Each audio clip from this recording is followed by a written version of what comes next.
সকলোকে নমস্কাৰ জনাইছো সৰু অকনমান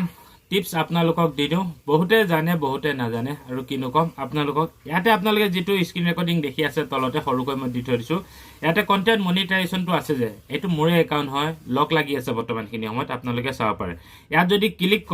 কৰাৰ পিছত আপোনালোকে ভিডিও লৈ আহিব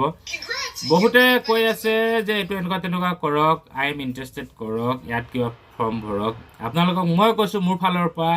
আপোনালোকে নকৰিব এটো জেনেকে আছে এনেকে শুদ্ধ হিচাপে এনেকেই থাকিব দিয়ক ইয়াতো গৈ আপোনালোকে একো ফিল আপ কৰিব নালাগে এটা কথা আপোনালোকক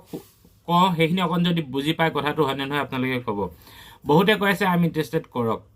এটা বস্তু খুজি লোৱা আৰু আপুনি নুখুজাকৈ পোৱা বহুতখিনি মানকে দিন ৰাতিৰ তফাইত আছে ইয়াতে আপুনি কিবা এটা বস্তু খুজি পেলে লৈছে আৰু যেতিয়া নুখুজাকে লব সেইটো এটা বস্তু মজাই বেলেগ গতিকে আপোনালোকক সকলোকে ক আই এম ইন্টাৰেষ্টেড আছে যে ইয়াত ক্লিক কৰিব নালাগে জেনেকে আছে এনেকেই থাকিবলৈ দিয়ক এই দুইটা অপেক্ষা কৰক আপোনালোকে শুদ্ধ হিচাপে ভিডিও ফটো টেক্সট আপলোড কৰি যাওক ফেসবুকৰ যিখিনি গাইডলাইন আছে এখিনি মানি আপোনালোকে ভিডিও ফটো আপলোড কৰি যাওক ফেসবুকে আপোনাক নিজে দিব আৰু যেতিয়া ফেসবুকে নিজে দিব সেইটো কিন্তু মজাই বেলেগ